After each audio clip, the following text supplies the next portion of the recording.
na biko na alụ na-eme na Anambra State by biko ifete this video ka baru share this video ka Soludo na governor na vice governor ya alụ na-eme na Anambra State by nwanyị say na alụ na this woman ihe ọbụla okwu na this video anọ I have seen those guys ndị na-akwụ n'okpuru bridge and the police I have seen them eziokwu na ha kwụsịrị m agakwala m onwe m tagalụ onwe m I have seen them mana duchu n'obodo abụrụ ebe mbezi na-aga alụ onwe m ọgụ onwe ihe bụ na tag nwere ọrụ bụ na tag nwekwa enwe ike ọ bụ na onwe ịbakwa bịa mmegwa n'otu ịpụta ga-alụ onwe m mpụta ga-alụ onwe m afụgo m those police people na that under bridge a kedu ihe ha na-eme di ya apaki ya moto ebe apaki ebe anụ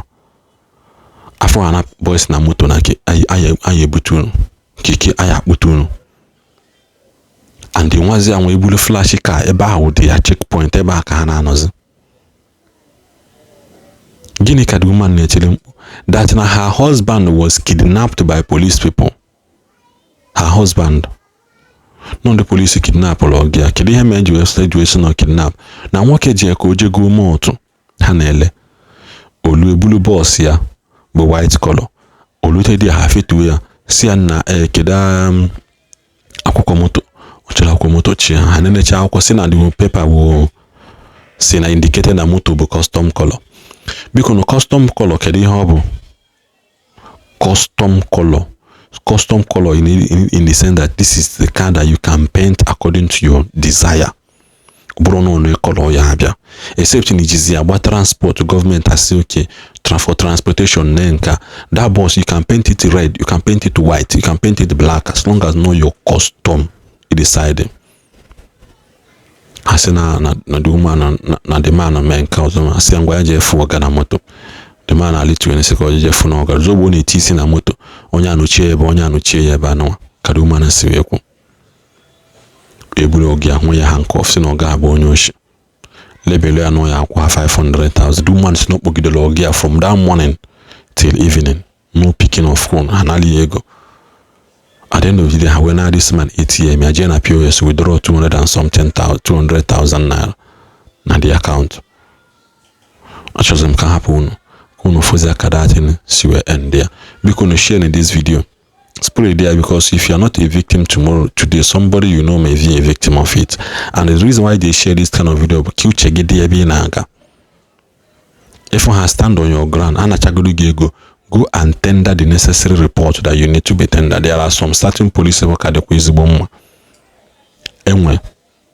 when I just so sad Nandi Ojo Kazelizilende de Madia. So this is a handchain and I got on familiar. When you turn in an emoquano when the cabinets be that work with the fear of God in them.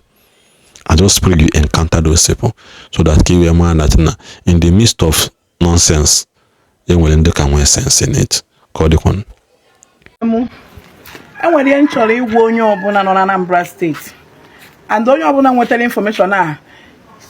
make sure na ọ tụsara ozi a ka ama ma ọ ga-erute our governor Charles Soludo solution aka maka na ihe na-eme na Anambra State a ọbụla alụ a na-eme ị na-asị kedu nọ ndị nwa na-akpọ ndị nwa afọ mana ihe na-eme anyị bụ na be anyị ka ọ dị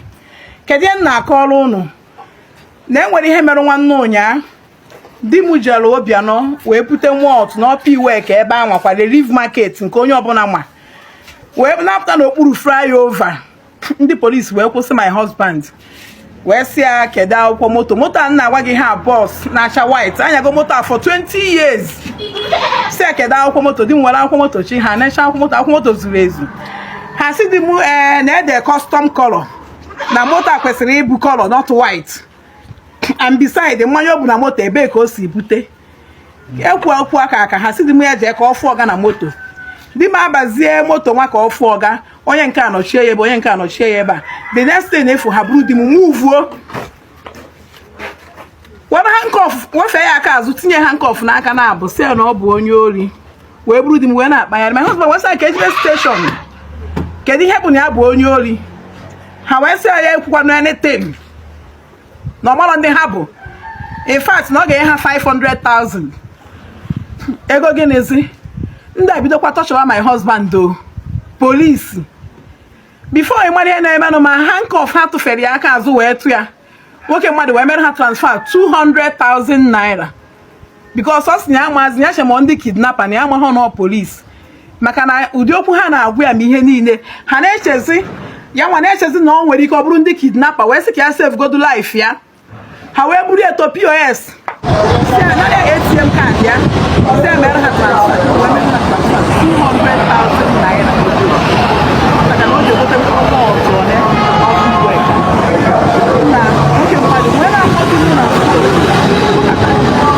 anụlọzi m onye ha narị ya fonu no contact mgbe ha ji wee bugharịcha wee drop ọ dị man wee narị ya 200,000 di m nata na-asị ya kedu ihe ọzọ kwa opi iwe ka ebe a ka ijere ibute mọt ọsị m nne na ndị polisi kidnapụrụ ya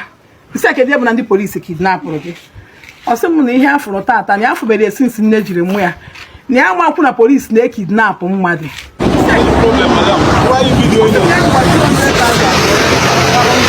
ha agbagbuo ya na ha bie na-akpagharị na-asị ọnọma mmedị money ọnọma mmedị money ihe nke a wee wute m eweru yesterday bụ 13th wee binite ụdọra wee sị mba wee sị dị m na anyị na m ga-afụ isi this matter